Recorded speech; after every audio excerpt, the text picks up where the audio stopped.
Almost broadcasting live from New York. At 2 p.m. We're in Los Angeles, and it's 2 o'clock in the afternoon. And I think Jeff and I are both sober, which is weird. Sober, and I've been up since yesterday, but not as sleep deprived as normal. Hi, everyone. Confession time? What's that? Sorry guys, I was in VR and I spilled beer all over my laptop like 2 weeks ago, and I kind of haven't had access to a computer since then. So hey. Yeah, well, anyway, that's Jeff who spilled spilled the computer on his beer, and then I'm Brandon, and this is the Shitty People Game Club. Yeah, I did it with a little stutter, but yeah, here we are. Yeah, we've been gone for 2 weeks. Yeah, because we've had some technical difficulties. I was actually in VR playing Rocket League, and I got too enthusiastic with my shooting the ball and moving, and I kind of knocked my beer over. Question: Rocket League has a VR mode? No, but you can play it in the VR headset. Okay, that explains a lot more. Yep. So yeah, that would be amazing. How you doing, Jeff? It's 2 o'clock, and I'm sober, and we're doing this, and it feels weird. Yeah, right? The sun is out, the birds are chirping. Still having a beer. I'm drinking a beer too. I figure I've been up since yesterday. If I get drunk, it's okay. I can go to sleep. It's night. It's basically your nighttime. Yeah, it pretty much is. Yeah, there's a boy across the street playing the Star Spangled Banner on his guitar. It's pretty dope. I can hear birds chirping. Oh, yeah, the birds are lively in the day. It's nice. Makes annoying. You feel like you're in nature. No. We're actually not in New York. Sorry, I feel like I need to specify that. We live in Los Angeles, California. That's the second time you said that. Have I said that? Yeah. We live in Los Angeles, California. Los Alamos. Is that the name of the parallel to Los Angeles in Grand Theft Auto? I have no idea. Oh, I think Los Alamos is a thing in Grand Theft Auto. I was thinking of the Alamo. Oh, the Lost Alamo. Yep. Yeah. Cool. I'm gonna look that up. Los Alamitos is actually a place. Los Alamos. Oh no, it is a place, I think. Yeah, Los Alamos is a small town with an Old West history. All right. Visit Los Alamos restaurants and activities to help you discover the vintage old information. That's old information about Los Alamos. That's vintage information. You know what? I didn't go down a line. I just read the same sentence again. As you do. Yeah. There's probably a word for that. What state is Los Alamos in? It is in California. Okay. It is the area code 93440. Their population as of 2010 is 1,890 people. That's awesome. Yeah, area code 805. If you ever needed to call them. Oh, I did. Oh, that's good. Yeah. Say, give me my Grand Theft Auto town back. You jerks. Oh, there's a place there called The Station. Okay. It's a restaurant on Bell Street. Okay. It has perfect reviews out of 2. Okay. So there's something for you. I don't think it has a website though. Well, that's unfortunate. Yeah. Every city needs a website, or every station. Yeah. Well, it's a restaurant. Yeah. It doesn't. I don't know what kind of food it has. Do you want to read the reviews? Sure. Okay. Authentic takes you back 7 decades ago, and then this one's translated by Google. Wait, why do you want to go back 70 decades? I don't know. What was that was the 1940s? Yeah, so like so the Civil War, obviously. no, but I mean like it's still like botulism and fucking spam and like yeah. In the World War II, like you know, refrigerators were relatively new. Like yeah. Probably, I would imagine also like consistent hand washing. yeah, well, I think we had this conversation. Have we? Maybe about when hand washing came about and we Did we do this? I don't think we did this on the podcast, did we? no, it was in the kitchen. Oh, Noah was okay. there. Oh, that's right. And it was like the late 1800s. Mm-hmm. That's cool. That's smart. Oh, there's another place called Bell Street Farm, and they have great sandwiches, apparently. Tell me more. Nice selection of wines and beer. Okay. Pork sandwich, roasted chicken, deli standard trio, and gazpacho. I don't know what that is. It's cold soup. Soup. Okay. I'm not 100% sure. That's the only thing I've ever heard a reference to. There's a place called Charlie's. I wonder if it's related to Charlie that we know. Yes. It is open from... Oh, that's it. Oh, man, that food looks disgusting. I don't think it's related to that, Charlie. But they have homemade beans. That's nice. And then, this is pointed for a video game podcast. This reviewer has a helium crest as a picture, and it says both burgers were really juicy and tasty. Well, good to know. Yeah. Anyway, hey, how you been? No. Tell me more about these restaurants. Oh, okay. Cafe Quackenbun. Oh, Quackenbus H is the name of it. Oh no, Quackenbush. That was just a really weird spacing. Oh, it's permanently closed. That's unfortunate. The food was fresh and flavorful.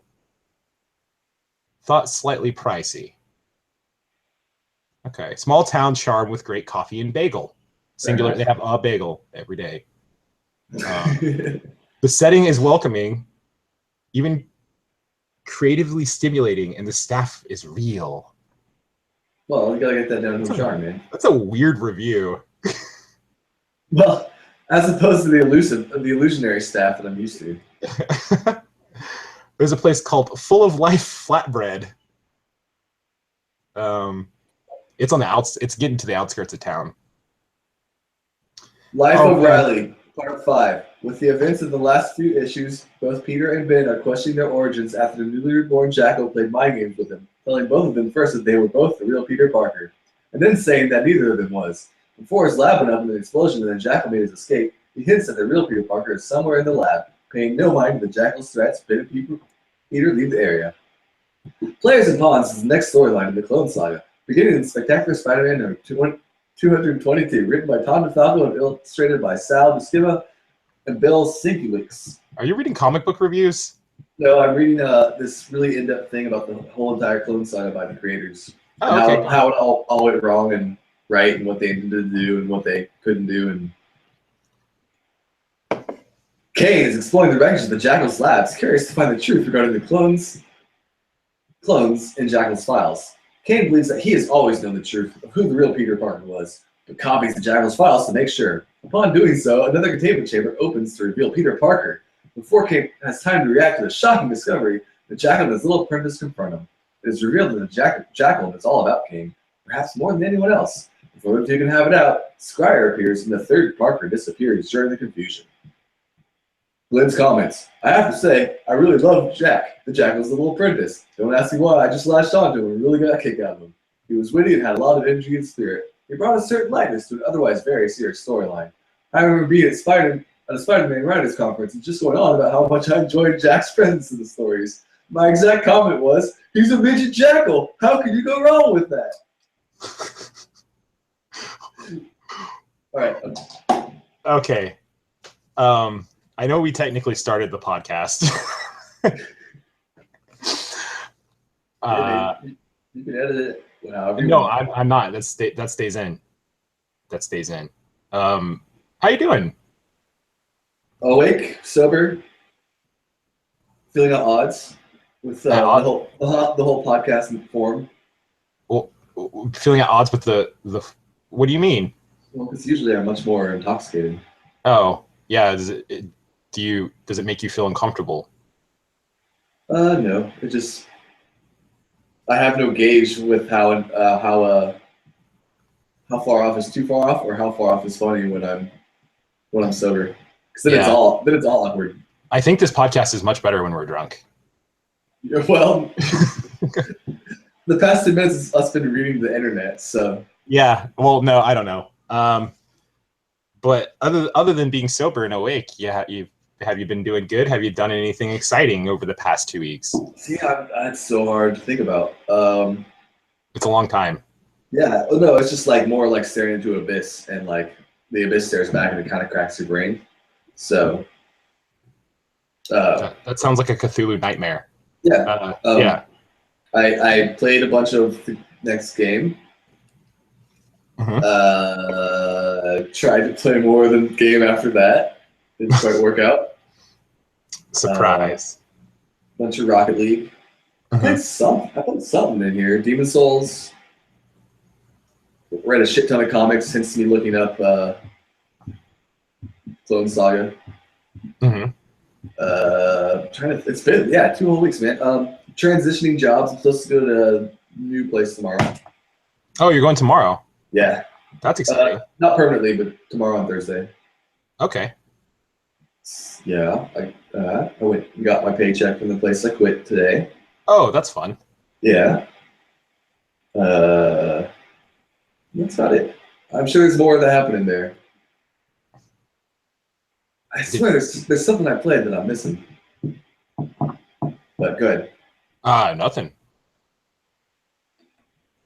How about you, man? What have you been up to for the past 2 weeks? I've ingested a lot of media. You said that like you were on drugs. I ingested a lot of media. It was bad. So in terms of video games, I started playing I Am Setsuna. Did I talk about that last time? I can't remember. It's been 2 weeks. Well, yeah, I played a game called I Am Setsuna, and it is by Tokyo RPG Factory, whose express purpose is to make classic JRPGs from the Super Nintendo era. So this one is like Chrono Trigger, and it's all like hand-drawn art. It's cute, but that game is fucking boring. So is that why you're talking about Chrono Trigger the other day? Yeah. That makes sense. I thought you were randomly just thinking of Chrono Trigger. Yeah, no, it's supposed to be like Chrono Trigger, and I'm sure Chrono Trigger is better than this, but this game is super boring, and I am forcing myself to play it for reasons that are beyond me. So here we are. You're a fucking weirdo. Yeah. I don't know. It's really, I really like the art in it. But the environment, it's like the whole thing has been snow so far. I'm only like maybe 4 hours into it. I don't know if it changes, but it hasn't at all. So it's just been like winter wasteland and fighting seals and walruses and penguins and shit. It's ridiculous. But that's like the whole cover art for it is in the snow, and yeah. I imagine snow's kind of a part of it. I would imagine Setsuna means snow, right? I have no idea what Setsuna means. I was also just kidding, but oh, okay. But yeah, I don't know. I imported a copy of it from Japan for the Switch. So really? Yeah, it was only released. Physical copies were only released in Japan, and I was like, "That's cool. I'm gonna order that," and I got it, and it's fine. I don't know. I think now I'm just trying to justify this stupid purchase that I made.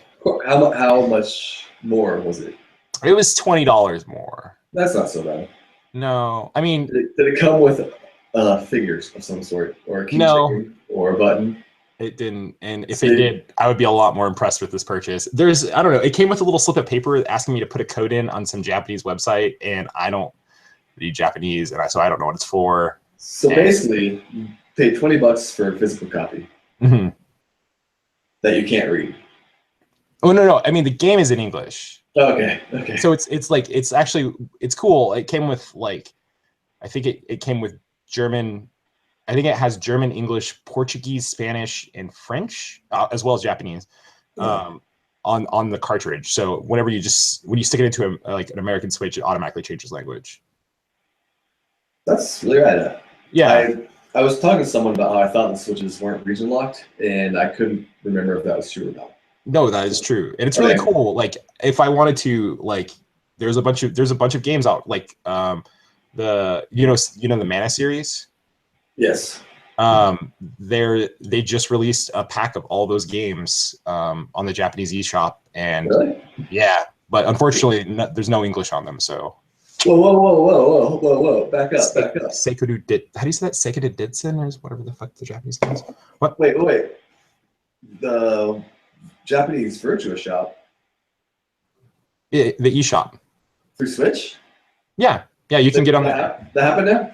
Well, the Virtual Console's not out yet. Oh, okay. And it probably won't come out until, I'm guessing, until next year. Yeah. Oh, really? You don't think it's gonna be like a next week thing? It might be. I mean, we don't really know what they're gonna say, but they released details of the eShop and their paid well, not the eShop, but their paid online service. Does that start? That starts next year. Oh, okay. Oh, I thought it started soon. No. They said that it was going to come out this year, but I guess they pushed it back for some reason. Is it ARMS going to come out soon? ARMS comes out, yeah, it comes out, I think, this month. So supposedly that's going to come out before internet service?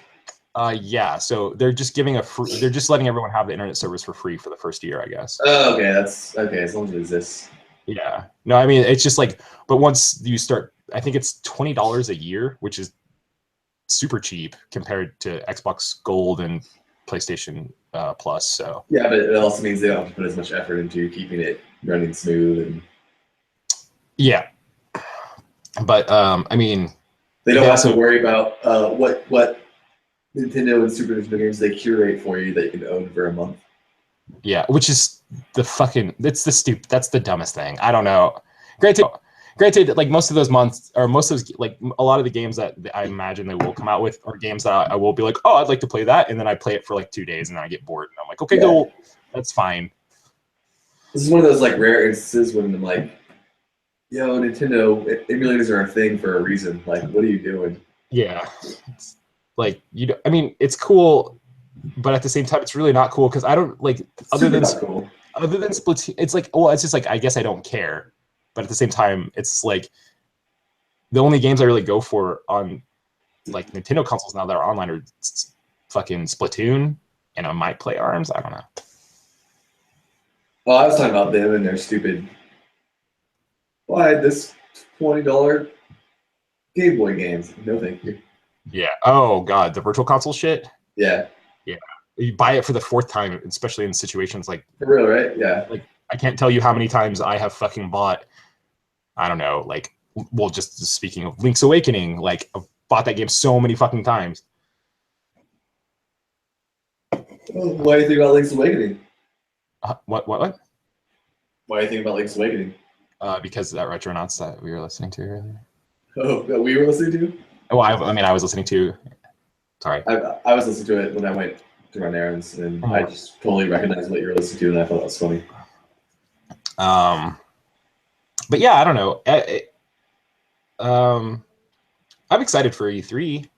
I can't think of anything I'm excited for. Yeah. Other than what you said when you asked me, and I was like, yeah, I'm looking forward to God of War, but that's about it. Yeah, God of War seems pretty cool. That might. I've never actually played one of those games. It just looks like what God of War isn't, or I've played a lot of them, and yeah, that definitely looks a lot better. They're not. They're fun candy, but they're not very good. That makes sense. That's true. They're a fun thing to blow through in a week, like a weekend rental type of deal. Sure. But I also watched all of the new House of Cards. That's pretty good. Okay. Yeah, you've only said 2 pieces of media so far. Yeah, I know. I watched all of the new House of Cards. It's a pretty good season. Kind loses itself towards the end there in a way that I found to be kind of fucked up, but whatever. That show certainly exists, and Kevin Spacey is good at playing an asshole. See. Oh, it's not bad. Like, it's, I don't know. If you get a chance, you should check it out. Like, the first couple of seasons are super good, but no, thank you. Okay.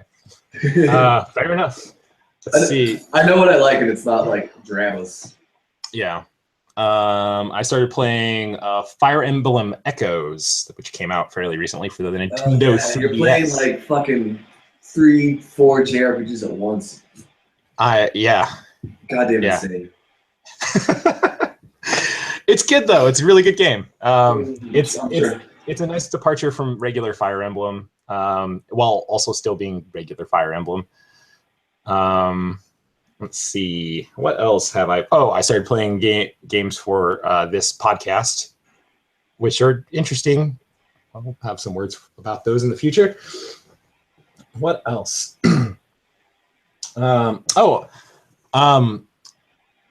Fuck, what was it? I started playing Zone of the Enders again. Really? Yeah.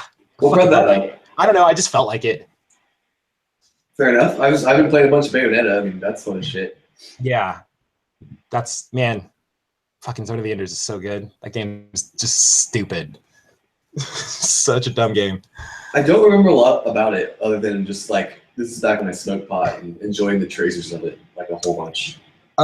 Yeah, like the first one, I guess I should specify I'm playing the second one again. I think I remember the sequel more than the second. The first one is not, I mean, it's good. Like, it was awesome because it came out for the PS2, so it was awesome whenever like that came out. I was like, oh my god, this is beautiful. Like, look at this game. I probably haven't touched it since then. Yeah, and I just was, when it came out, I mean, I was in high school. I was just like really impressed with the visuals, and like it was like, oh, anime. Look at this anime storyline with giant robots and shit, and it speaks to me in a really dumb way.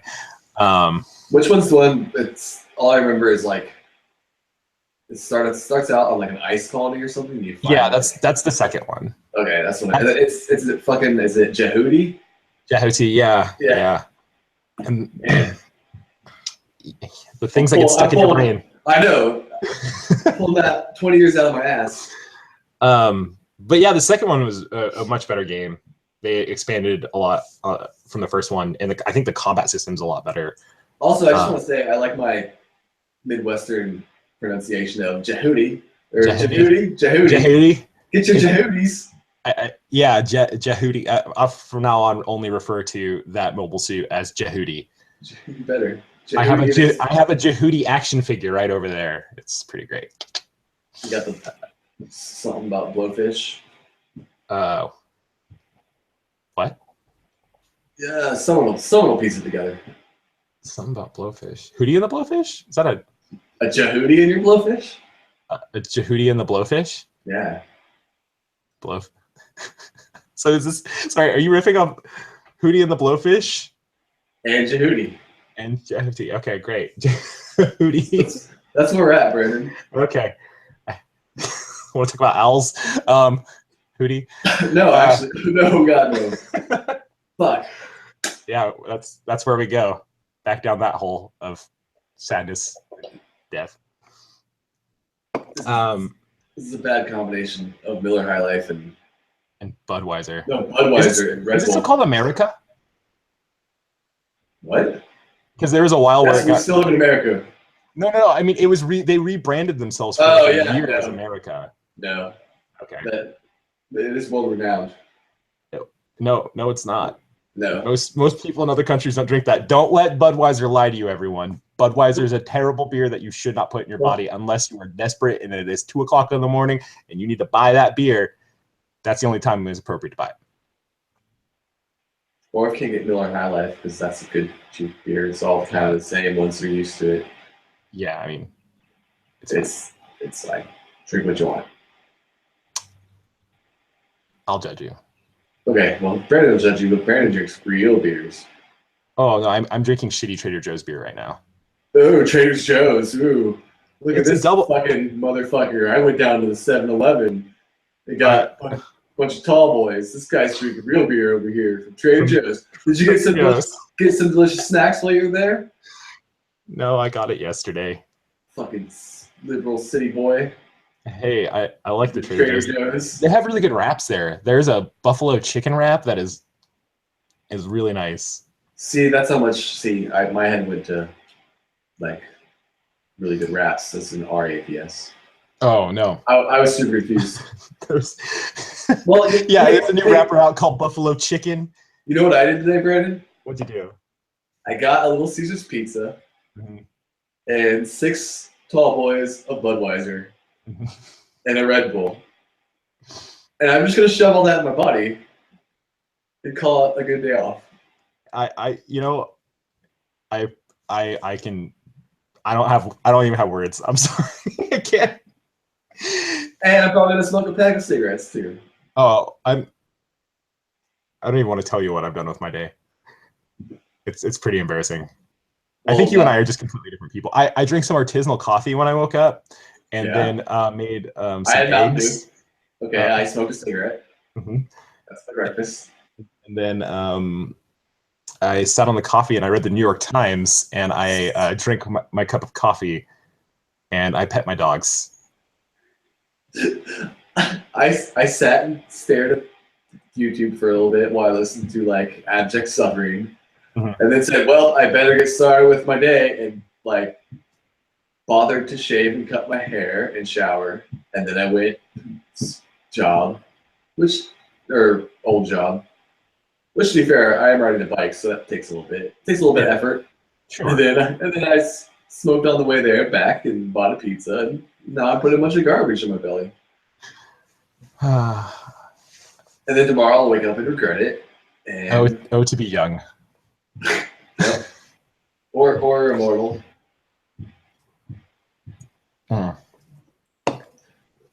Something about Blue Apron, sponsored by. Don't put shitty shit in your shit. Oh yeah, Blue Apron's a great service if you want to cook fresh home-cooked meals. They send you a box every week filled with all the ingredients that you'll need to make something like coconut cream sauce with Alfredo pasta and fresh rabbit. I don't. Okay. Yeah, here at SPGC.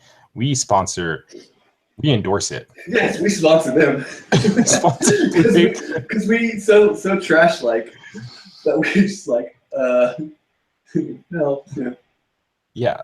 So yeah, we sponsor Blue Apron to get food out to people who need it in a reasonable and quick service. Fresh, but best of all, you can get an offer code to SPGC podcast if you enter the word Blue Apron into our website, www.spgcpodcast.com. Thanks, Blue Apron. It'll literally just be a picture of me eating pizza. It's just that's what's I'm gonna make a page. No, I will update the website. Jeff, I need you to take a photo of yourself eating pizza, please. Okay, not right now because I ate too much. No, obviously, but take pizza. Take the sexiest photo of yourself eating pizza. By sexiest, you mean the worst possible way. Yeah. Just like roll in it or something. That'd be pretty good. Just like how am I gonna waste pizza? Well, I mean, you could smear it on your face maybe, and then like, and then. Yeah, that's okay. This is a picture, not a movie. Oh, I mean, just like get it really good and smeared, and then have like a sexy, like, like.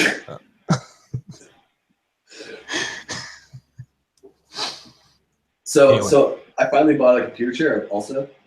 Oh yeah, you look like a fancy executive. I'm comfortable, man. I can actually like lean back while I do this instead of like sitting on the edge of my bed, just like hunched shouldered, all like. Yeah. Did you rearrange your room? Not yet. Well, I mean, not my desk or anything, but. Oh, okay. Also, I can spin away and towards the microphone while I'm doing it. It's really fun to go. It's fun. That won't be annoying for me to edit. No, not at all. How close and far away from the mic am I? But yeah. What else? I played a lot of Magikarp Jump. A lot. Oh, I don't even want to fucking hear about this shit anymore. Oh man. I'm over it. So over it, Brandon. Well, if it makes you feel any better, Jeff, I actually recognized the fact that it was becoming a problem, so I deleted it off my phone. Really? Yeah, I did. Congratulations, that's a bold move. Thank you. It's what I have to do with most clickers. I play them really heavily for about a week, and then I realize that this is consuming entirely too much of my time, and then I delete them. And like most, they are 1 week too long. I'm sorry? It's 1 week too long, but too longer than you should be playing. Probably. I almost spent money. I'm really glad I didn't. I was really close to spending money. What the fuck were you gonna spend money on? Well, you get these diamonds, you see, and then you. My fault. No, go ahead. I'm just gonna take my headphones off while you explain it. Okay, so you get these diamonds, right? I can still hear you. You get these diamonds, and then you use the diamonds to buy like and upgrade things. You could. I don't want to talk about this anymore. I'm sorry, Jeff. I'm done. I'm finished. I promise. Oh, hold on. You're picture. I'm just gonna go play some PlayStation. No. You're fine. You're fine. I'm done. I'm finished. I'm actually done. Picture, buddy. I'm finished. Well, no, I'm actually just. Oh, there he is. I can see you. I'm actually finished. It's okay. No more. No more Magikarp jump. It's gone. It's out of my life. Proud of you. Thank you. Proud of you. Every now and then I'll look back and I'll miss it, probably. There you go. No, I still think about time clickers, and I played that game like 2 years ago. So. Did you play Pokemon Go? I did. I didn't have a phone when it was out, so like I never played it. Pokemon Go it's fine. I mean, like, you being the way that you are mobile, you could probably clean up pretty good in Pokemon Go. So. Yeah. Did you play Ingress at all? I did for about 2 weeks. Ingress seemed much more involved in Pokemon Go.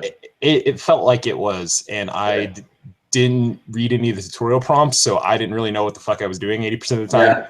So I was just like, well, this is a thing that I'm glad exists for people, and then kind of just stopped. You know what's way more fun? What's that? Just geocaching. Yeah, I've met a couple people who really like doing that, and I don't know. It's not something I've ever really had any desire to try. You like Pokemon Go, right?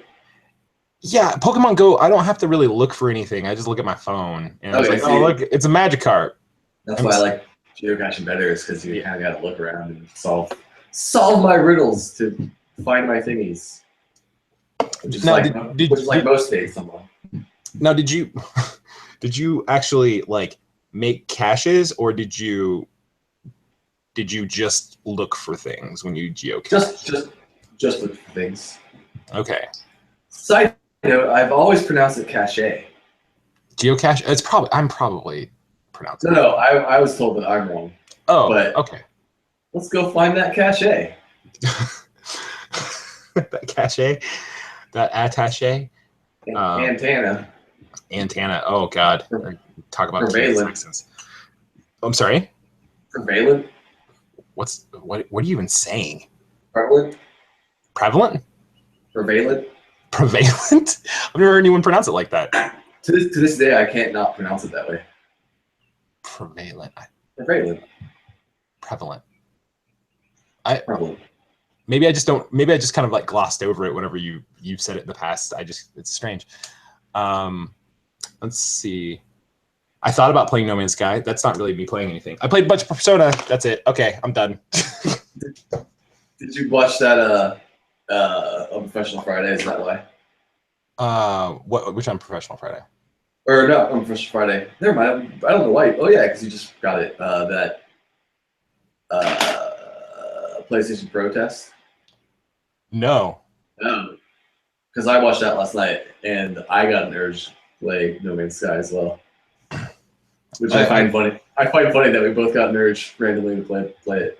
Yeah, it's weird. Yeah. Oh fuck! I read some Boruto. You know who that is, right? Yes, I do. Did you start at the beginning? Yeah. I like this self-assured nod that you gave me. I almost watched some One Punch Man just so I could make you happy. really watched One Punch Man. But Boruto. Yeah, tell me about it. It's bad. It's bad. I read it all. I read it up to like it's still being released. But it's not good. Why is it bad? It's why is it? okay. Why is So there's your childhood? I'm sorry. Is it ruining your childhood? No, not at all. It's just really weird because Naruto at the end the stakes were so high and like everyone was basically a god, and so like it was just like, oh, okay. Spoilers. Fuck. Sorry, you're not gonna. Oh, sorry. If you haven't seen this shit, you don't fucking care. You're not wrong. But like, it's like. On this note, tell me about this other thing that I'm never going to see called Naruto. Yeah, it's Naruto's son, and he's the main character, and Naruto's around, and like bad guys show up, but like instead of it, like.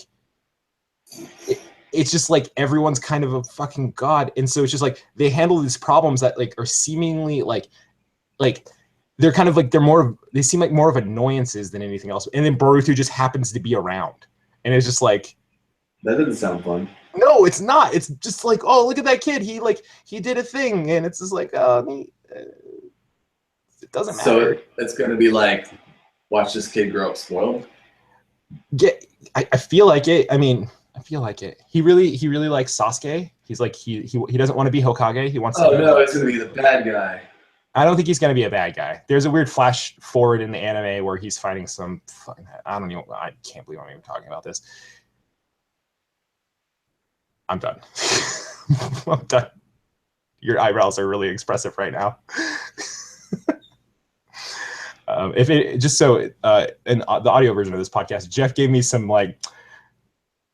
Keep going, or go ahead. Yeah, just keep talking about it. Like his eyebrows were just up, and just like he was like really engaged with I'm all done. We're all done with Boruto. Okay, so that's basically it.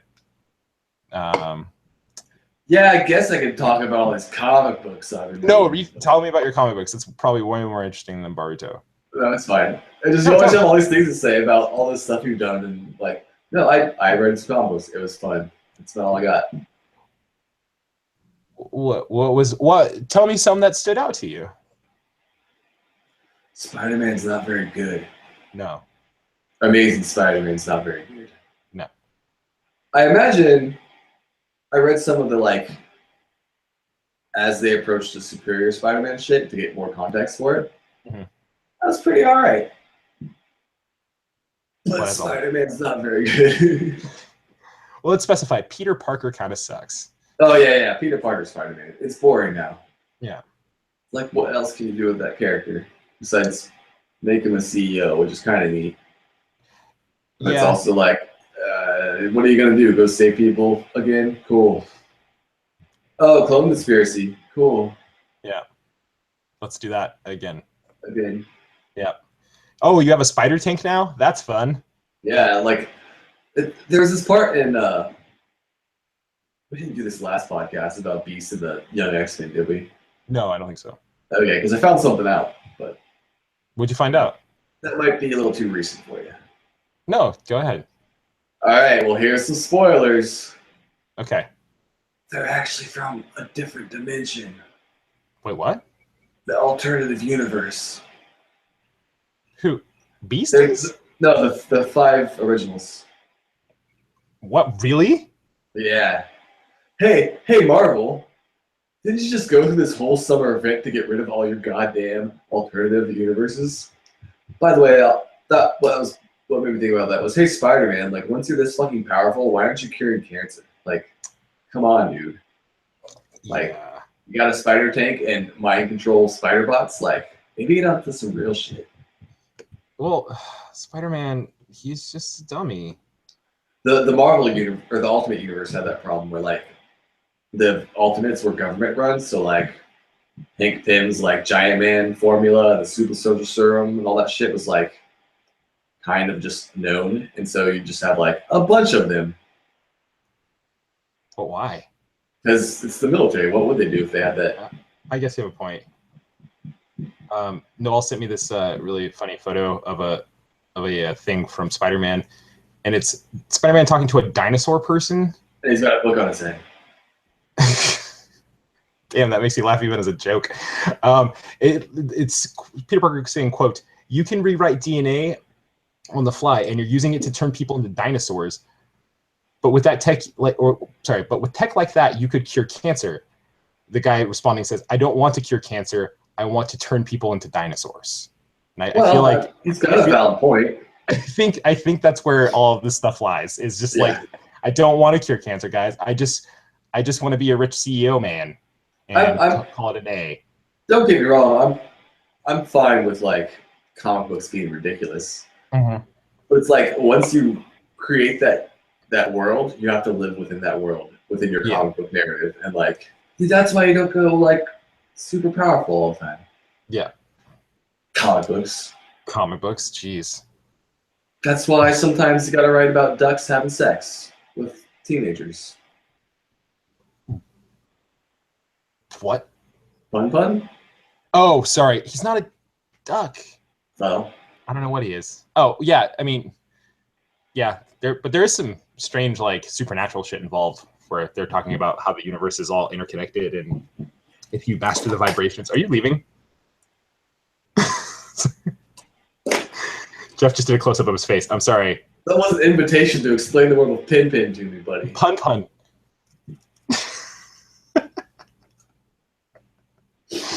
I think Jeff just quit this podcast.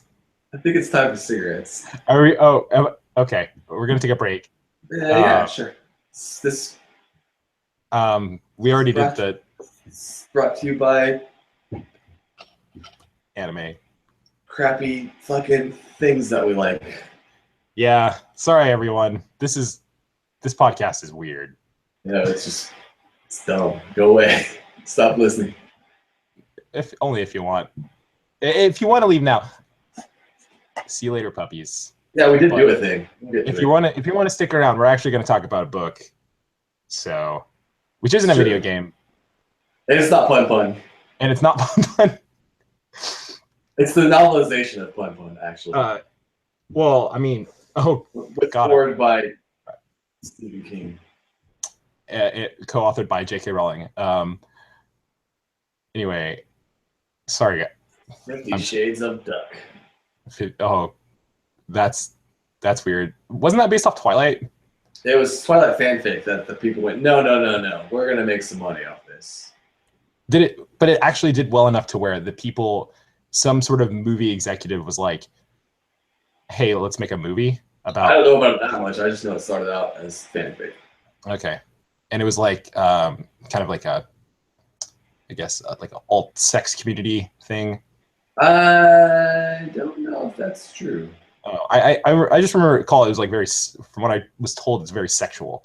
Yeah, but from all I know, it's very more hazardous to what you might call, it's done very wrong. Oh, it portrays that like group in a not necessarily positive way. No, just not the way it actually rolls, because it's much less. From what I know, I've never read the fucking book. It's much more actual abuse and less fun times. Oh, that's too bad. I don't know. People could just hate that and be saying that, or it could be true. I'm sure somebody out there can write into the podcast at SPGC. Nope. Yeah, make sure you put Brandon in the headline so he knows to read that shit. Yeah, please. I mean, let me know. Because I don't care about Twilight or 50 Shades of Grey. I'm sorry. Okay. Well, we're gonna take a break right now. This podcast is brought to you by 50 Shades of Grey. Brandon would mind your pun fanfic though. No, honestly, if you guys have fucking fanfic of Goodnight Pun, please send that in. I would love to read it. Then you realize you're gonna have to read sex stories about teenagers, which might or may not be illegal. Wait, well, they're just stories. Yeah, okay. And also, they're in their 20s now, okay? So maybe like adult pun stories. I don't know what I'm asking for anymore. Go smoke. All right, we'll be back in a second, everyone. Jeff? I'm leaving you hanging on that one, buddy. Jeff, right here. God damn it.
Holy shit, you guys.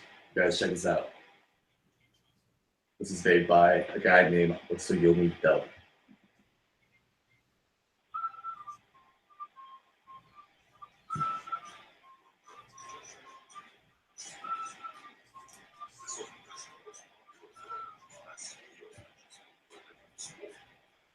Well, kind of funny.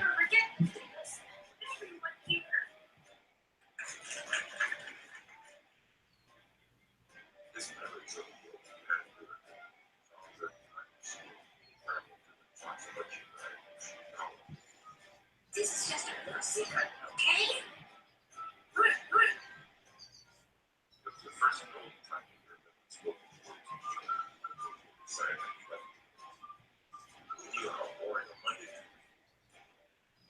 Hey, you guys, do you know what sex is? What sex? Sheesh, keep it down. Okay, you know what? Forget it. I'm not telling you. You know what? See.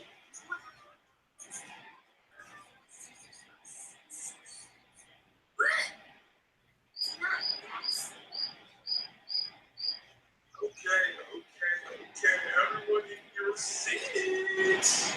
As you all know, our friend Johanna realized now you have a new member of our class.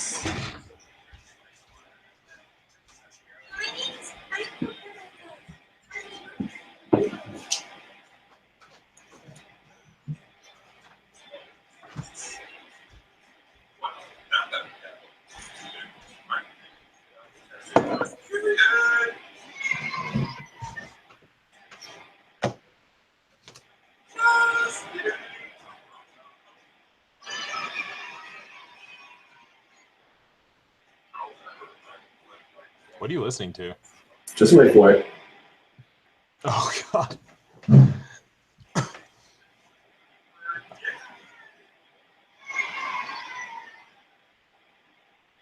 What? You said Waypoint? No, I said wait for it. Oh.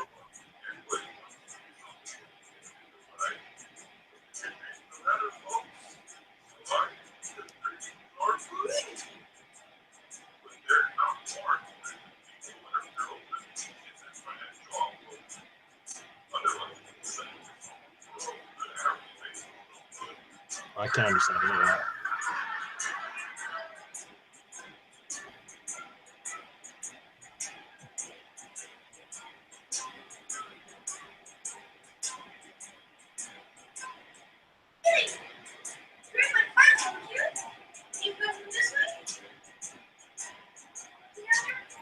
Can you hear any of it?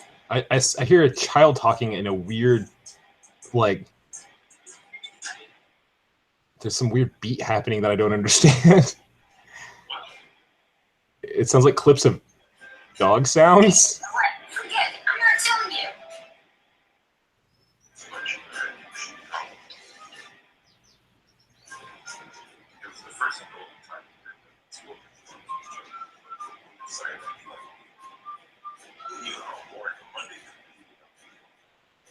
Hey, you guys, do you know what sex is? What sex? Sheesh, keep it down. Okay, you know what? Forget it. I'm not telling you. You know what? See. I have no idea what that is, but it sounds creepy as shit. Yeah, it's called Pun Pun, you dumb fuck. Is that an anime? No, it's someone reading the manga. Oh. You heard it here. Brandon thinks it's creepy. Yeah, it's Out of context, it's super creepy. yeah. Wow. Wait, there's videos of people reading Pun Pun? Yeah, it's some dude.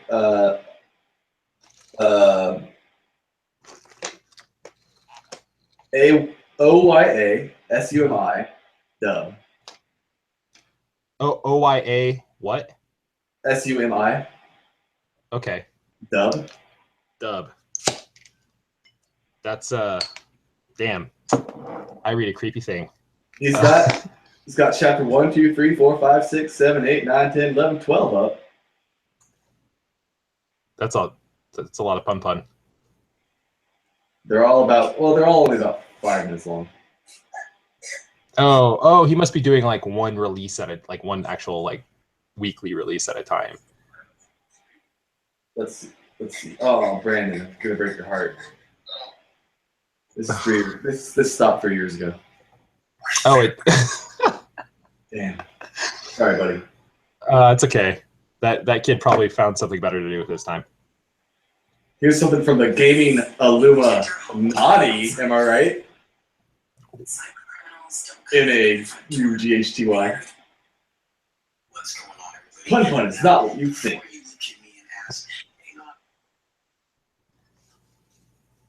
No, Pun Pun is exactly what you think, everyone. If you think Pun Pun is a creepy fucking manga about a weird kid who likes to have sex and wants to touch girls, it is exactly that. But he's a bird thing. It doesn't even seem as cute as Fooly Cooly. It's not. Well, I don't know. There are times when it's really, really, really good. But there's a lot of really awkward things in there that make it so I don't like reading it in public. Yep. Not safe for work, guys. Anyway. So this week, we read a book. Yeah, we did. Which isn't a video game. I'm gonna change it up. Yeah, do a little change up. Maybe next week we'll do a board game. Just kidding. That's not true. We read Rise of the Video Game Zinesters by Anthropy is her last name? Anna Anthropy? Anna Anthropy, yeah.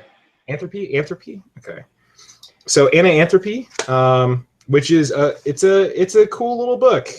I'm glad it happened. Yeah, how specifically Rise of the Video Game Zinesters, how freaks, normals, amateurs, artists, streamers, dropouts, queers, housewives, and people like you are taking back an art form.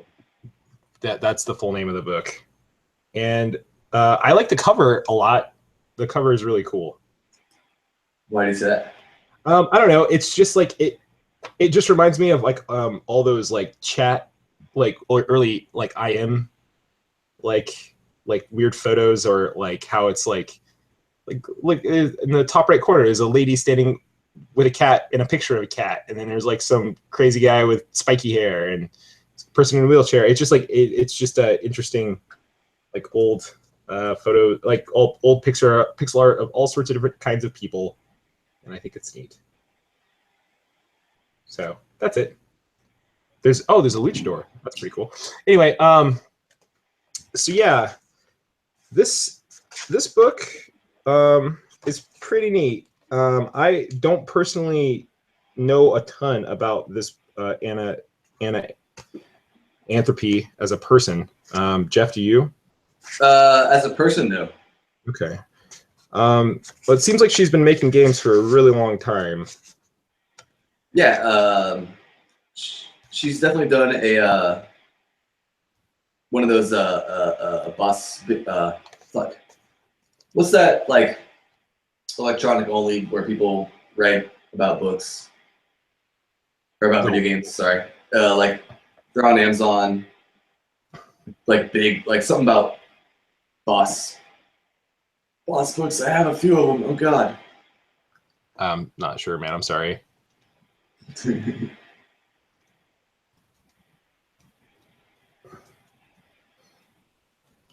Yeah, I guess I'm gonna find it out. Hold on. I could just read the about the author.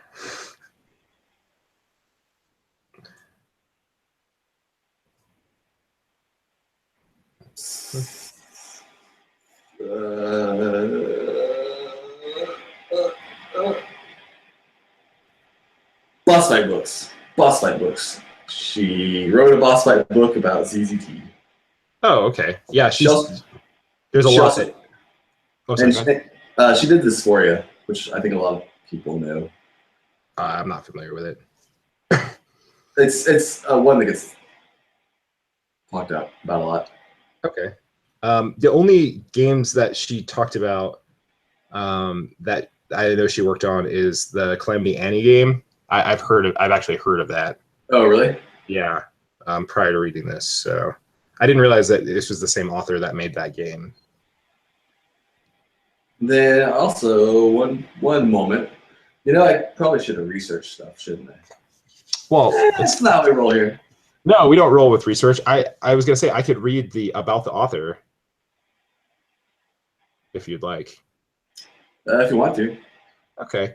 Anthropy is a prolific game developer and critic. She's the creator of such games as Calamity Annie, Mighty Jilloff, and Lesbian Spider Queens of Mars, among many others. She lives in the East Bay Area, California, with her pet Girl Monster and 2 lovely cats. What's a girl? Does that mean like a partner?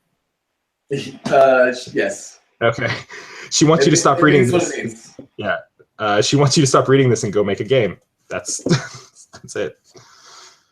That's pretty cool. So yeah, I don't know. It's a cool book. There's some stuff in here that I thought wasn't neat. I didn't. There's a lot of stuff actually I just straight up didn't know about. Oh yeah, that's cool. Yeah, there's some of the ZCT stuff that she does talk about in this book. I had no no familiarity with at all. I'm only aware of it because of the boss fight books thing. Oh, okay. I like a lot of her takes on stuff. Some of it, obviously, since, I guess I've been around, or I don't want to speak for you, but I know you and I have been around the block a couple times, and obviously there's stuff I haven't heard of. Some of it is kind of simple, but I guess I don't think necessarily that this book is necessarily for people exactly like us. Yeah, I remember we first talked about it when we were out drinking. We were talking about how we're not entirely sure who this book's for, because people who are into video games would already know a majority of this stuff. Right. Not that you know everything in the book, but obviously, yeah.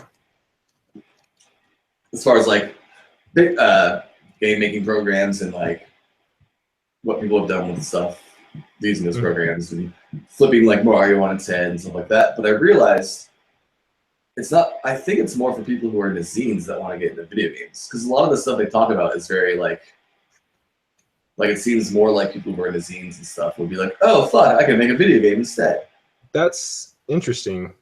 The way it talks about mixing up stuff up, or lo-fi graphics, or just fiddling with stuff until it works, even if you didn't have a plan in the first place, and just stuff like that. Okay, so maybe that's since I've never personally really been into zine culture. I don't know. Is that what it's called? Zine culture. Sure. Yeah, totally. But I guess that's why some of this stuff might have escaped me in terms of. Well, it wasn't until the third time I read it that I was like, oh yeah, that kind of makes sense. Okay. Have you been to Zine Fest yet? I don't think you have. No, I haven't done anything since I've been here. Okay. Zine Fest happens every year, and I think you might like it a lot. I probably would. It's really, really neat. I went the first year I lived here and enjoyed it, and I was super busy at the time the second one rolled around. But I think it's during the summer, so if you want, we should try to go. We should. But yeah, this is I don't know. This is a cool book. There's some of the insights into I guess that like, because I play like quote unquote indie games, but like I'm not super deep into that culture like a lot of others. I don't have an itch.io account. I do not, like it's like, oh, I heard on a podcast that Stardew Valley is great, and I played it, and I was like, this is fucking amazing. But like, I'm not like, so there's a lot of stuff in here that like, there's a lot of games that I just have not heard of, and I'm very actually anxious to try now. Whereas it's like I didn't have a console for a super long time, and I was broke as shit. So all I had were like 3 usually single developer games that you could download and play. Like, sure, some of them were Spelunky before it was Spelunky, and some of them were, I don't know, some of the stuff that's talked about in here. Like, is Spelunky the perfect game that everyone says it is? I played it before it was like. I haven't played it since it actually came out. Oh, okay. Like, all the super secret stuff wasn't in it when it came out. It was just like randomly generated. You jump around and it's like, whoa, this is crazy and neat. And that's how much I played it. Okay.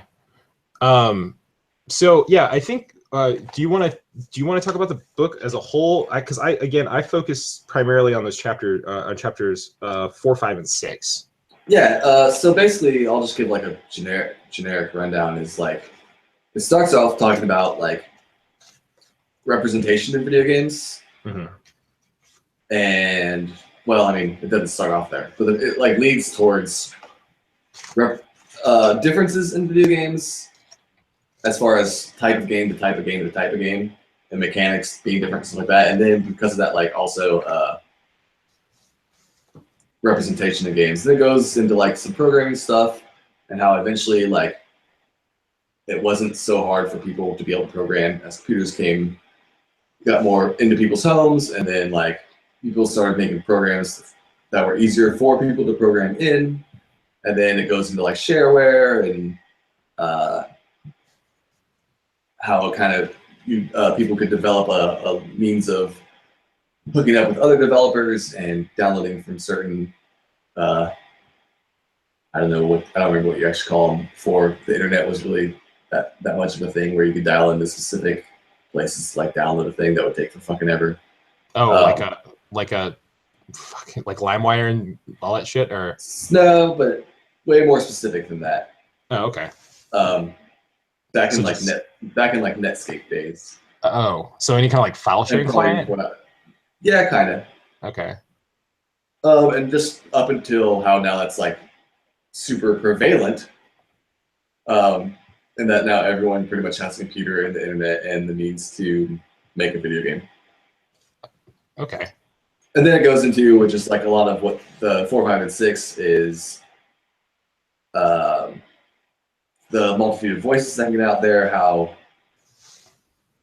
say doing something as simple as just making silhouette of the levels of Mario, and how like that only goes to highlight like how you can recognize the levels and the characters and what you're doing without colors, to like people demixing stuff and remixing stuff and ROM hacks and all sorts of stuff. Yeah.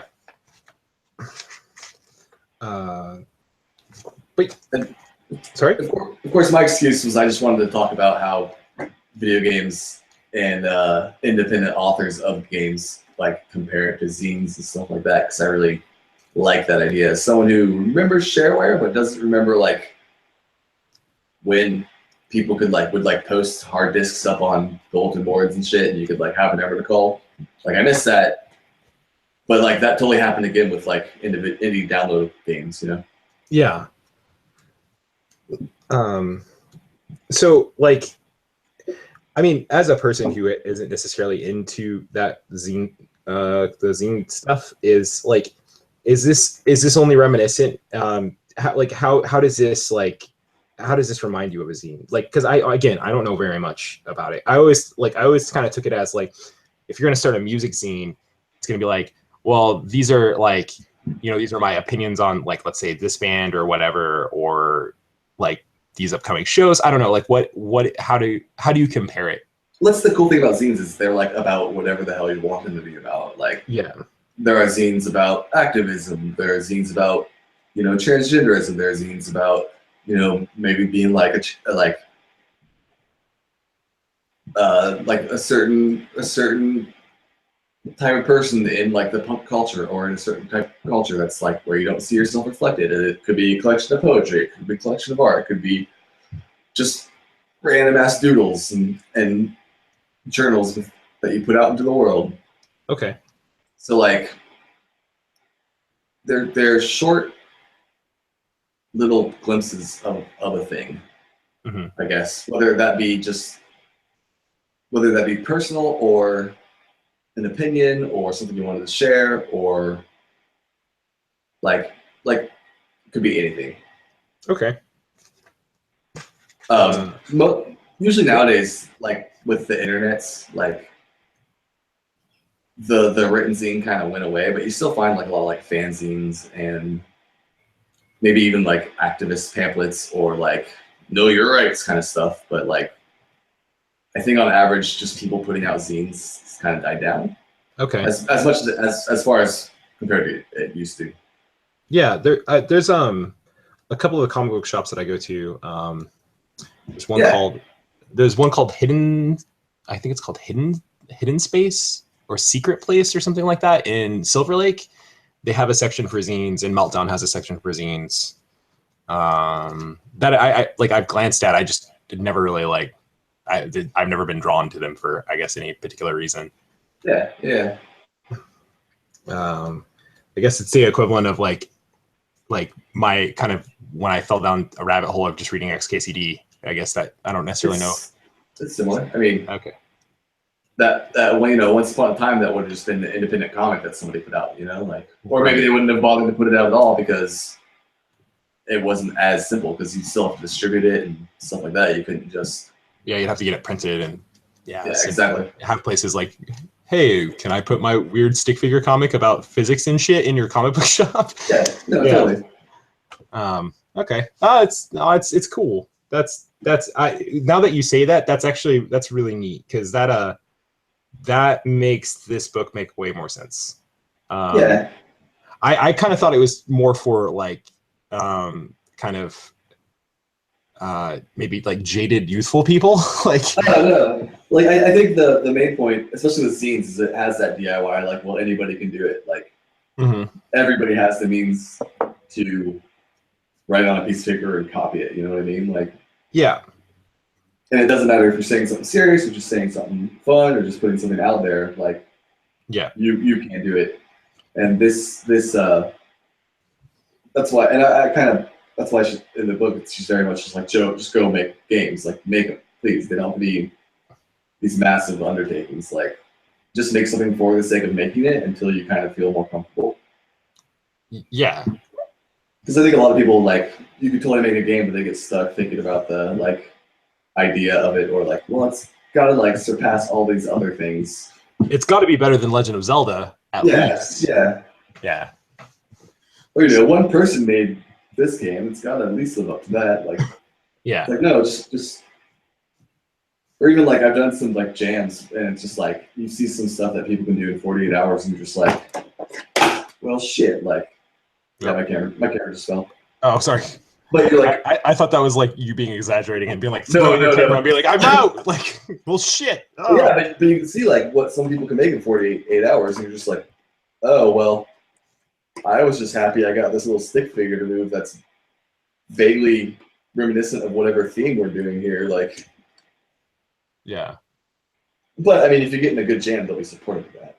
Of course, yeah. I mean, it seems like there's a lot of people, like, having met a few people that are game designers here. Like, it seems like I've expressed interest to them. Like, oh, I want to make a game, and they're like, you should just do it. Just do it. Like that's kind of everyone's response is just like, just make it. I say I've been in jams, but it's mostly I've been involved in groups, and I have worked on and remotely worked on them during the periods of time that I'm supposed to, and then I've either gone, this is shit, and haven't entered it, or just broken away where I was like, I don't know what's wrong with this, so I'm not going to enter it. Yeah. But I mean, from what it sounds like in this book, she would just encourage you to keep doing that. Yeah, and it doesn't even need to have like a finish point or a point necessarily. Like, it was sorry. Good.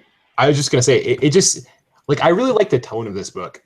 Yeah. Mostly, like, because like again, like from my perspective of it being like when I was thinking it was for more like young people, like it's just really like, hey, like these are kind of some of my stories about my life and like how I played games and how I've interacted with games, and now I'm, you know, I did all this shit to make games and it turned out to be shit and blah blah blah. And I'm just like, wow, like you're actually just but you're being honest about your experience while also being really really encouraging. Yeah, but by doing all this shit to make games and it turned out to be shit, Brenda means like she went to college, or an institute specifically for it, and was like, well, fuck this, like, yeah, you want it to be one certain way, and like it has to be this certain way or no other way, and it's just like, well, no, that's not true. I'm out. Like, right. And so I guess do you want to do 4 or 5? Do you just want to have a discussion about this, or do we want to go over each individual chapter? What format are we doing this in, Sir Jeff? I didn't take notes, man. I just if you got notes, like, well, there's just a few things I do want to discuss specifically from certain points in the book. So in chapter 4 on page 74, there's a section called Bob's whose first name is Betty. Yeah. And I actually, I'm sorry? Yeah, I did not know that this community existed, and I think it is super lovely. I guess the first mod mutation.fem, and like when they changed things in Quake. Oh, basically making it so that females are available. Yeah, and then like they changed Lara Croft. It's just like I didn't know people were doing that to like poke fun at, like, even back then, you know, to poke fun at the prevalent like men doing man shit, blah blah blah. Yeah, like yeah. I had no idea that existed, and that's really really neat. This is 1993. Yeah. Yeah, I believe so. Yeah. Well, the cool thing about Doom is it's always had like a giant. That was like one of the first things. Not that I modded anymore, but like that was one of the first things I modded. Because they would sell books with this and just like you can make the Simpsons Doom and stuff like that. So it was like really accessible. Yeah, I guess the thing about it, the thing that I'm surprised about mostly is that like they're doing like, because like, yeah, sure, you can have the Simpsons Doom or like you can have like weird deathmatch or some shit like that. But give that access to somebody who's not 12 and just like, yeah, the Simpsons, they could do, you know. Yeah, I just didn't realize that there were people back then doing it to make a statement. You know, totally. and that's and I don't know why it's surprising, but it's just like I had no idea. Yeah. So that's really, I find that to be very very very very, very like neat. So, and then on page 79, granted, this isn't super. I mean, you and I both know about this, but she just talked like the fan localization of games. I think that's a really important thing that a lot of people do participate in it, just because one, there are a lot of games that come out that are really beloved. Like, I mean, she does specifically cite Mother 3 in this, but I mean, the original Mother originally didn't come out in English until the Wii U version that came out. Yeah. You know, and then on top of that, like we were talking about Mana earlier, but Secret of Mana 3 never came out in English, and the only reason why we have it is because of fan subs. I feel like at least once a week I'm reading about somebody's like laborious, like one individual's laborious 10-year trek to translate whatever, or something like that. Like that Rotten Tomato guy is the guy, I believe, who did Mother 3, and it took him so long to localize that game. So it's just cool. Like, granted, like it's just neat, like a neat labor of love that as a person who has actually tried to play Mother 3 and can't, because I can't play those games. It's just cool that somebody took the time to do that. So.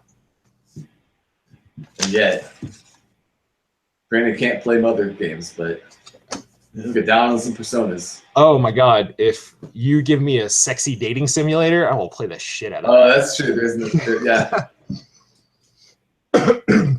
excuse me. She also she also talks about machinima, which I thought was pretty cool. Yeah, it's a part of it. Like I don't know if you can remember when that was new, like when Red vs. Blue first came out, and they just blew everybody's mind because it was like this ongoing series within Halo. Right. Like that, I know there was a lot more before that, and then like a lot of Newground stuff and stuff like that, but like, or even like fucking, I remember like EverQuest, like people doing like acting in that and shit like that, like. Yeah.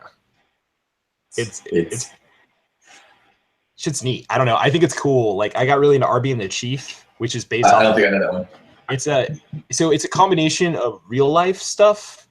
So like you have like the two real life characters are these two action figures of Halo and the Arbiter. Okay. Or not Halo, sorry, Master Chief and the Arbiter. Halo, because obviously he's Halo. Yeah, Halo man and the Arbiter, and it's just like weird, like shaky, like somebody like taking two action figures and shaking them at each other, and like that's them having a conversation. Fair enough. But also has like actual machinima stuff in it where like they kind of like they sit around and play Halo because they're, you know, fucking Master Chief and the Arbiter, and but it's this comedy show about this like the action figures owner's life in a weird way, and like it's really really weird and funny, but it's also like weirdly autobiographical. Okay. I guess so. It's like there's like stuff where he talks about like he talks about like, oh, our owner's, you know, girlfriend isn't around anymore, and like what happened there, and it's just like, oh god, you must have gone through a breakup. I'm so sorry, dude. Like, so it's Toy Story like 8. Yeah, more or less. Yeah. It's Toy Story 8, and it's pretty awesome. Like, that's the one thing of machinima I ever really got into, and I thought it was really neat. There's some really, really, really terrible crude jokes in it, so if you're easily offended, probably don't watch it. That's to you, internet. So yeah. And let's see what else. What else was good? Wait, hold on. Now I'm second guessing mine. What's up? Machinima. There's also like a capital M machinima, right? Yeah. Okay. There's that's not what necessarily what this book is talking about. What? No, the production thing? Yeah, exactly. Yeah, like, no. This is for like you young kids who don't know this. Once upon a time, that was just called whatever was made with like. It's basically like machine and cinema put together. So like CGI technically considered that, but for the most part, it was using games. Yeah. As the format. Yeah, and yeah, so it basically how it proliferated in a weird way was through games. But yeah, there is a company called Machinima, and that's actually who produced Arby and the Chief, which is, you know, take that for whatever you want. Yeah. Let's see. Or even like fucking like Ben's Drown, which is like this early ARG involving Zelda. It could be Machinima because they break the game to like make these things happen within the footage that they show you. Oh, really? Yeah. What's that called? Ben Drown. It's got a couple names. Ben Drown? Like, yeah, die from water? Like drowned, yeah. Like, yeah. Cool. I'll check that out. You've probably heard random things about it before. Oh, maybe. But yeah, I don't know. So that stuff was pretty neat. Like just talking about different aspects of this culture. In chapter, what was that, 4? Yeah, and just how like all aspects of it are valid, whether it be ROM hacking or like actually modding or like, you know, just remixing like, you know, the Zelda graphics into, or the Mega Man like Mario gameplay into a Mega Man stage or whatever. Like all of these are valid. Right. And it's cool, like when you see companies like Nintendo, like kind of weirdly validated a lot of this stuff by making NES Remix. I think, like they kind of acknowledge the fact that people have been doing this for years. I didn't really like those games, but I thought they were cool for what they were. Like, I mean, it's just a neat thing. Mario Maker is also a weird validation as well. Mario Maker's way better. Yeah. Yeah, but like, it's just cool that you see these companies like occasionally, like, well, in this particular case, Nintendo, like, actually kind of validate that scene in a weird way and be like, hey, like, we're gonna do it too, and like, it's neat. I think. I never know how I feel about with Nintendo because is it, hey, we're gonna do it too, or hey, stop taking our profits, we're Nintendo. No, I think it's kind of an acknowledgement that people are going to do it anyway. Yeah. It's just like, hey, like what would happen if you were given this custom toolkit or for Mario levels, or what if you were like, like, hey, this is an Excite Bike character or level redone by fucking, I don't know, the guy, I don't know, Miyamoto, whatever. It doesn't matter. Like, it's just like it's cool that they like see that and they go, hey, let's get onto that fun. And that's how I view it, just because they probably are concerned about money, but I feel like, this shit has been going on for so long. They could have done this years ago. Yeah, true. Maybe they're just slow to move. Well, they're also a Japanese company, so absolutely yes. We barely got internet functionality on our goddamn Nintendos. Yeah. Right. I thought it was interesting how that also talks about how like it also includes like just using the engines of other games. Yeah. Like how like it talks about like Gravity Bone is built off of like Quake 2 and like Brandon knows who Robert Yang is. I don't know if a lot of other people would. Why don't you go ahead and explain that? He's a dick pic guy, or he has a lot of stuff that deals with homosexuality. He's also really outspoken for video games as inclusive and like dealing with all sorts of subjects. He's also, I think he was barred from Steam for some of the stuff when it's not like, it's not sexual in a gross way. It has to do with sexuality, and yes, there is nudity, but like it's I don't know. it's not. It's he's not barred, but like some of his stuff got. Oh, okay. Put it out there.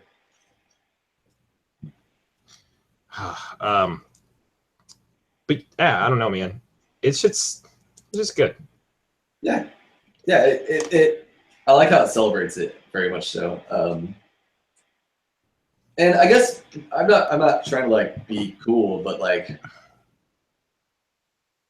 the mix of having the certain degrees I have and like going down and spending hours just like scouring the internet off sites and being like, ooh, this for game, ooh, this for game, ooh, this for game, and just like eventually finding stuff like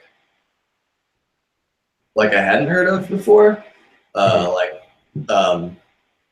don't know. I just like I don't do that as much anymore because I don't have time, or they all end up on Steam, but like or itch.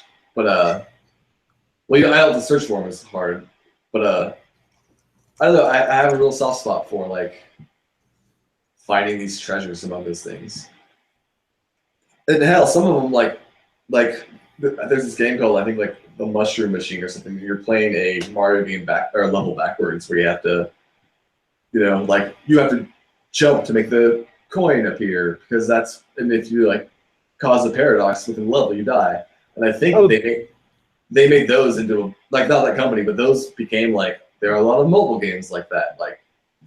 Like some of these are the things that spawn entire genres. You know what I mean? Yeah, that's actually kind of neat. I like it. I've never heard of that, but it sounds like a really it sounds like a really neat concept. You know? Well, the sheer amount of games that maybe they don't be 60 hours long, but that were made in like RPG Maker that could be like really cool little 10-minute vignettes. Like those are pretty rad.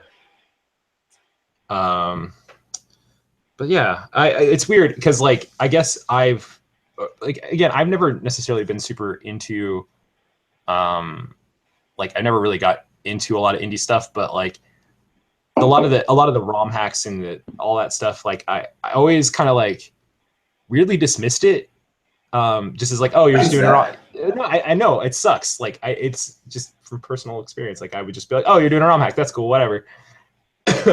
But like this, that particular chapter actually like made me go, I've been an asshole for a really long time, and there's probably a lot of stuff I haven't tried because I was just like, I just was so like blah whatever about it. I feel like there's a lot of neat stuff that became normal. Like the first one you ever, and if you played Mario Maker, you've played a lot of them, or like I Want to Be the Guy and stuff like that, where like like super difficult or 1001 spikes or whatever. But like, if it was brand new to you, it was just like well, how are they doing this to Mega Man or Mario or like just create like weird stuff. Yeah. I guess I feel like it's just like also there's been so many clones of so many different types of games that it's just like when I hear, oh, it's like Mega Man, I'm like, oh, okay, cool. I know what that game is. I'm good. Like, yeah. Well, I think a lot of these are really good. I mean, to be honest, like a lot of them take like 5 minutes. You know what I mean? Sure. But that 5 minutes can be like anything from touching to like that was really surreal what I just did. Like, so I don't know. To like to even to be fair, like what the fuck did I just download? Like, what do you mean? You know, like if you sometimes you spend like sometimes they don't work at all. Like, or I mean they work, but you're just like what the heck did I just play? Like, or there's the like. Can you give an example of that? Or just something that you weren't entertained by or found any value in, other than it was a thing. Okay, it's just like. Or it was so gratuitously trying to be shocking that you're just like, all right, game. Yeah, it's like it's kind of like you walk away from it being like, well, that was certainly a thing that just happened to me. Yeah, exactly, exactly. Okay. Yeah, I feel you. Okay, but yeah, this I don't know. Like, I don't have a ton more to, like, because honestly, like some of this personal stories in this are like kind of like they're super sad. Like how she was asked to leave school. Yeah, I found to be a really like kind of fucking awful thing. Yeah, because something about like, well, not thinking that crunch was how you should exist, but also like something about her mod for Skyrim. I don't remember exactly. Yeah, it was Oblivion. Oblivion, okay. Yeah, it says. Let's see. I just saw that a second ago. Where'd it go? Okay, it says I butted heads with my lecturers too many times. I asked too many questions, and my Oblivion mods were too experimental. So. Yeah. What does that even mean? Like, I don't know. Given what I've seen in those games, like. Fuck, man, I don't know. Like, was it just like a weird like? You don't know if it was like too outlandish or if it was too like non-conservative for this place. You know what I mean? Because also like there's a lot of. I don't think it goes into it. There's just an acknowledgement that the person writing this book isn't like cis or necessarily like normative roles, you know what I mean? Yeah. It's never preachy. It's just like a part of this person's life, you know what I mean? Yeah. There's a quote from the school's director in here saying, if your unit is marching to Fort Worth, you don't ask to go to Austin instead. So like, it's just like the reason why I find it to be so sad is like, especially, well, I mean, one, she was asked to leave the school, and then two, it's like, isn't that kind of what university is for? Like to like explore new ideas and try, test new boundaries and things like that. So the fact that she was actually attempting to do what school is for is like why she was kicked or why she was asked to leave it is insane. Yeah. And to be fair, it might have been more of a technical institute. I don't know. I don't remember. But because it was like a 2-year thing, and usually those are much more strict, just by way of. At one point, she says, I didn't include messages that popped up and told the players she'd achieved her goal because I didn't think the player was too stupid to realize that. Yeah. Like just shit like that. It's just I appreciate that. Yeah. Like that's. Yeah. I don't know. It's just like that's a really kind of like. I don't know. That's a really personal story, and I thought it was very sad, but also really cool that she shared it. So yeah, and I was thinking when you were asking, like, give an example, like, do you remember when Xbox Live was first a thing? Yeah. And the amount of just Wild Wild West, but also give me money it was. Yep. Like stuff like that, where it's like, you can download some game. You're okay to think games suck. Like, I could download this game that you put time into and be like, well, that was no fun. Yeah. Especially when you're like, yo, pay me $5 first. Yeah. It's different when you can download a demo or like try it out and then you can send someone like a donation or whatever, you know what I mean? Like, sure. But yeah, man, I don't know. This is a really interesting book. Like, there's, especially now that you've equated it, like, because like I just thought she was like playing off the idea of like, I didn't really think that she was trying to talk to Zinesters. I just thought she was like, or I feel even weird saying Zinester. Zinester. Yeah.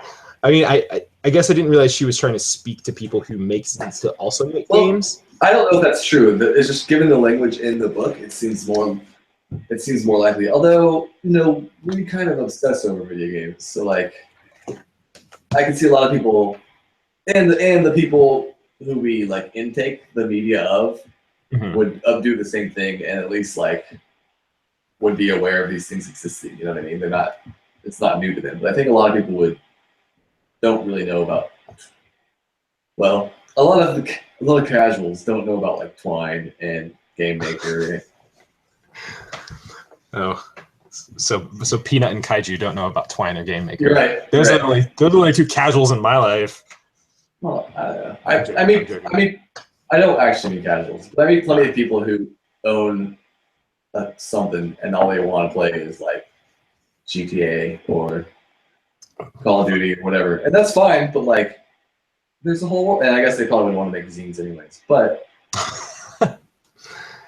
yeah, that's a good point. Yeah, we I guess we do have an approach that is a little bit more in depth than just like, yeah, that new Call of Duty's coming out this year. Yeah, dude, just look behind you. Like, what? Look at the shit that you're into and how much of it you've accrued. You know what I mean? Like, I've got a lot of bullshit. So for anybody's listening at home, most of those books, I have a bookcase behind me. Most of them are comic books, video games, or plant related. Like, yeah. So, yeah. But I mean, and I'm really just way into like this building up into stuff like Sybil or that Dragon Cancer or like, I think even certain levels of like probably like Gone Home or Firewatch or just these like more personal things that definitely stem from your depression quests or your actual sunlights or like Always Sometimes Monsters or Dysphorias and stuff like that. Like, no, it's cool. I do actually. I'm really stoked that, like, especially after reading this. I don't know, when was this book published? Like, I feel like it was like before 2010. Yeah, it's not super recently. Well, 2012. Okay, I was gonna say my super recently stretches back about 15 years. 15 years. Well, I just feel I feel like the way that a lot of these games now are actually starting to reach people. Yeah. And really positive. Like, I mean, you see a lot of. Well, at least I felt like maybe just because I listened and talked to a bunch of people that also play video games, but that like, like a game like Firewatch. Granted, it's not like the most indie thing in the world, or it's not. No. But at the same time, like games like that are starting to be created as like mid-tier games, and that makes me super stoked. Like, yeah, it's super interesting to see those kind of games get stuff thrown behind it. Yeah.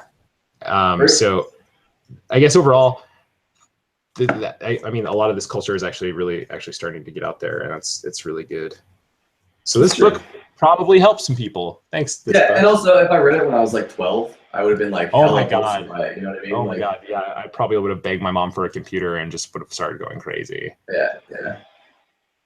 And then I probably wouldn't work at a shitty bar. So. When I was 10, the plan was for me to go to Nintendo College in Canada.